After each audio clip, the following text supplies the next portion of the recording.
Hello friends, welcome to Jothi blooms.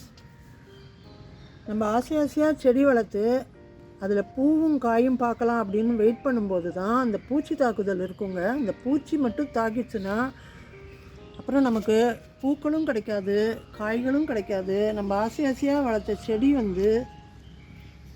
ஃபுல்லாகவே பறித்து தூக்கி போடுற மாதிரி ஆகிடும். அந்த மாதிரி நிறைய ப்ராப்ளம் என்னுடைய தோட்டத்தில் இருந்தது. இப்போ ஓரளவுக்கு அதை நிவர்த்தி பண்ணியிருக்கேன். அந்த ரெமெடி தான் நான் உங்கள் கூட இன்றைக்கி ஷேர் பண்ணுறேன். இந்த பன்னீர் ரோஸ் பாருங்கள், ஃபுல்லாக த்ரிப்ஸு, இலைப்பேன் தாக்குதல். இலைப்பேன் தாக்கிச்சுன்னா என்ன ஆகும்னா உங்களுக்கு இந்த மாதிரி மொட்டெல்லாம் கருகி இலையெல்லாம் இந்த மாதிரி சுருண்டு தான் வரும். ஃபுல்லாக அஃபெக்ட் ஆகிடும். இது ஒரு செடி வந்ததுன்னா எல்லா செடிக்கும் வரும். என்கிட்ட இந்த பன்னீர் ரோஜா மட்டுமே ஒரு 10 தொட்டியில் வச்சுருக்கேன். எல்லாம் பதியன் போட்டு நானே வளர்த்துட்டு தான். எல்லாத்துலேயுமே அஃபெக்ட் ஆகிருக்கு. ட்ரிப்ஸு, அதாவது இந்த இலைப்பெண் தாக்குதல் மட்டும் வந்ததுன்னா நீங்கள் இந்த கிளைகள் எல்லாத்தையும் வெட்டிடணும். இப்போ நான் ஒரு தடவை வெட்டி இப்போ கொஞ்சம் பரவாயில்ல. ஆனால் நான் இன்னொரு தடவை இதை க்ளீன் பண்ணிவிட்டு பெஸ்டிசைட் கொடுக்க போகிறேன். இப்போ இந்த க்ளீனிங் என்ன பண்ணணும்னா, இந்த பிரான்ச்சஸ் எல்லாம் நீங்கள் ஒரு ஓரமாக போட்டு எரிச்சிடணும். இல்லைனா இது எல்லா செடிகளுக்கும் பரவும். ஸோ த்ரிப்ஸ் அட்டாக் வந்தால் மட்டும் நீங்கள் கேர்ஃபுல்லாக இருக்கணும். அது வராமல் தடுக்கிறதும் கஷ்டம்தான், சில சமயம் வரும். இது ஆக்சுவலாக போன வின்டரில் தான் எனக்கு வர ஆரம்பிச்சிது. ஒரு மாதமாக நான் ட்ரீட்மெண்ட் கொடுத்து இந்த மாதிரி கட் பண்ணி போட்டுருக்கேன். இப்போ லாஸ்ட்டாக ஒரு தடவை இதை பராமரிச்சுட்டு இதுக்கு துளிர் வருமானு பார்க்க போகிறேன். இது கொத்தாக பூத்துன்னு இருந்த செடி தான். இப்போது இதை நல்லா ப்ரூன் பண்ணிட்டேன். கட் பண்ணிவிட்டு அப்புறமா நீங்கள் உடனே இந்த பெஸ்டிசைட் அடித்து விடலாம். இந்த தண்டு பகுதி, அப்புறம் மிச்சம் இருக்கிற இலைகள், பூக்கள் எல்லாத்துலேயுமே, மொட்டுகள் எல்லாத்துலேயுமே அடித்து விடுங்க. இந்த மொட்டு கூட நீங்கள் விரியலைன்னா கட் பண்ணி தூக்கி போட்டுடலாம். இப்போ இதை நல்லா ட்ரென்ச் பண்ணி விடுங்க. இந்த செடியை ஃபுல்லாக குளிப்பாட்டி விடுங்க. இது என்ன பெஸ்டிசைடு, எவ்வளோ எஃபெக்டிவாக இருக்குது அப்படிங்கிறது நான் உங்களுக்கு வீடியோவில் காட்டுறேன். இது த்ரிப்ஸ் அட்டாக்கு பெஸ்ட்டு பெஸ்டிசைடு நான் யூஸ் பண்ணுறது. ஆர்கானிக் தான், நம்ம வீட்லேயே தயாரிக்கலாம். இது எப்படி ப்ரிப்பேர் பண்ணலாம், மற்ற எந்த மாதிரி பெஸ்ட்டுக்கெல்லாம் இது யூஸ் பண்ணலாம் அப்படிங்கிற டீட்டெயில்ஸ் எல்லாம் போக சொல்கிறேன். கடைசி வரைக்கும் பாருங்கள். சப்ஸ்கிரைப் பண்ணாதவங்க சப்ஸ்கிரைப் பண்ணிவிட்டு பாருங்கள். அடுத்த வீடியோவில் இதோட ரிசல்ட் நான் காட்டுவேன். அப்போ தான் உங்களுக்கும் ஒரு ப்ரூஃப் இருக்கும். இப்போ வாங்க எப்படி தயாரிக்கிறதுன்னு பார்க்கலாம். இந்த பெஸ்டிசைட் தயாரிக்க தேவையான பொருட்கள் பாருங்கள். இது நீம் ஆயில் எடுத்திருக்கேன். அதை தவிர அந்த நீம் ஆயில் கரையிறதுக்கு சோப்பு, அதுக்கப்புறம் நம்ம இன்னொரு இன்க்ரீடியண்ட் ஆட் பண்ண போகிறது ரொம்ப முக்கியம். இந்த 3 சேர்ந்து ஒரு காம்பினேஷனில் தான் உங்களுக்கு நல்ல எஃபெக்ட் கிடைக்கிறது. இது நம்ம கிச்சனில் யூஸ் பண்ணுற குக்கிங் சோடா, பேக்கிங் சோடா அப்படின்னு சொல்லுவோம் இல்லையா, அதுதான். இந்த ஆப்ப சோடா அப்படின்னு சொல்லுவோம். ஸோ இது இந்த பெஸ்டிசைடுக்கு நான் யூஸ் பண்ண போகிறேன். இப்போ இதை எப்படி கலக்கலான்னு பார்க்கலாம் வாங்க. நீம் ஆயில் நான் 1 டீஸ்பூன் எடுத்துக்கிறேன். இது 1 லிட்டர் தண்ணியில் கலந்துக்க போகிறேன்.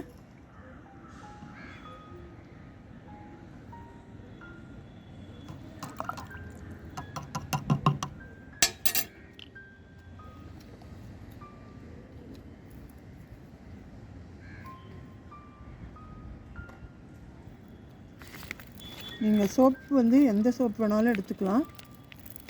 நான் விம் சொல்யூஷன் எடுத்திருக்கேன். அதையும் கொஞ்சம் இதில் போட்டு கலந்துக்கலாம். கொஞ்சம் டைல்யூட் பண்ணி வச்சுருக்கேன் இந்த விம் சொல்யூஷனை. ஸோ அதை கொஞ்சம் ஊற்றினா பாருங்கள், கரைஞ்சி போச்சு.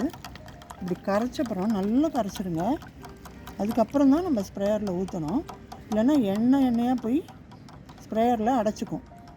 ஸோ முதல்ல நல்லா சோப் லிக்விடையும் நீம் ஆயிலையும் நல்லா கரைச்சிடுங்க. அதுக்கப்புறம் இந்த குக்கிங் சோடா கொஞ்சமாக தான் போடணும். சின்ன டீஸ்பூனில் ஒரு பிஞ்ச் இருக்க மாதிரி தான் நான் எடுத்திருக்கேன். அது இந்த 1 லிட்டர் தண்ணியில் கலந்துக்கலாம்.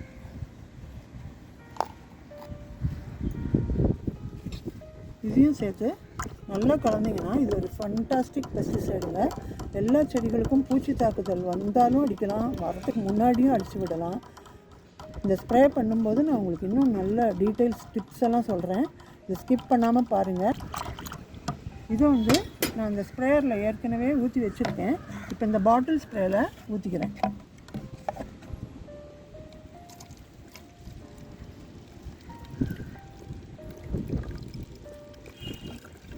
பொழுது சாஞ்செடுத்து அந்த மாதிரி டைமில் தான் நம்ம பெஸ்டிசைடு அடிக்கணும். ஏன்னா நைட்டில் வந்து வர பூச்சிகள்லாமும் தாக்காமல் இருக்கும். அதே சமயம் செடிகளுக்கும் எந்த பாதிப்பும் இருக்காது. சூரிய வெளிச்சம் காலையில் நீங்கள் பெஸ்டிசைடு அடிச்சிங்கன்னா என்ன ஆகும்னா, நீங்கள் அடிச்சுட்டு போனப்புறம் சூரிய வெப்பம் தாக்கும். அப்போ செடிகளில் இலைகள்லாம் கருகிறதுக்கு சான்ஸ் இருக்குது. செடியே வந்து பாதிக்கும். அதனால் நம்ம சாயங்கால நேரத்தில் தான் எப்போவுமே பெஸ்டிசைடு அடிக்கணும். இதை வந்து நான் என்னோடய செடிகளை ஸ்ப்ரே பண்ணி காட்டுறேன். இது பாருங்கள், என்னோடய பம்கின் சீடு போட்டு 20 டேஸ் முன்னாடி இது வந்து நாற்று பருவத்தில் இருந்தது. இப்போ உரம் கொடுத்து ஃபஸ்ட் கிளாஸாக வளர்ந்துட்டுருக்கு. இதுக்கு முக்கியமாக நான் வந்து அடிக்கிறேன் அப்படின்னா, இது வந்து பவுடரி மைல்டியூ வந்து அப்படியே போயிடும் செடி. பவுடரி மைல்டியூ வந்து இந்த இலைகளில் மேலெல்லாம் உங்களுக்கு வந்து சாம்பல் நோய் எல்லாருக்கும் தெரிஞ்சிருக்கும். சாம்பலாக அப்படி வந்துடும். வந்ததுன்னா அப்புறம் இந்த இலைகள் வந்து பச்சையம் போய் உங்களுக்கு குளோரோஃபில்லே இருக்காது. அப்போ என்ன ஆகும்னா, ஃபோட்டோசிந்தசிஸ் ஒளிச்சேர்க்கையே நடக்காது. அப்போது உங்களுக்கு செடிகள் வந்து ஒளிச்சேர்க்கை நடக்காமல் ஃபுல்லாக போயிடும். பூ பிஞ்செல்லாம் எதுவுமே வைக்காது. அதனால் நான் இந்த செடிக்கு ஃபுல்லாகவே இந்த பெஸ்டிசைடு வந்து அடித்து விடுறேன். இலைகளில் மேலே அப்புறம் அடியில் கண்டிப்பாக அடிங்க. பாருங்கள், இப்போ இந்த எந்த பூச்சி தாக்குதலும் இல்லை. பட் வராமல் இருக்கிறதுக்கு தான் நான் வந்து ப்ரிவென்டிவாக அடித்து விடுறேன். நீங்களும் இந்த மாதிரி ஸ்ப்ரே பண்ணி விட்ருங்க. அப்போ தான் உங்கள் கொடிக்காய்கள் எல்லாம் நல்லா செழிப்பாக வளர்ந்து நிறைய பிஞ்சுகளும் காய்களும் பிடிக்கும். இதில் பாருங்கள், பிஞ்சு இருக்குது,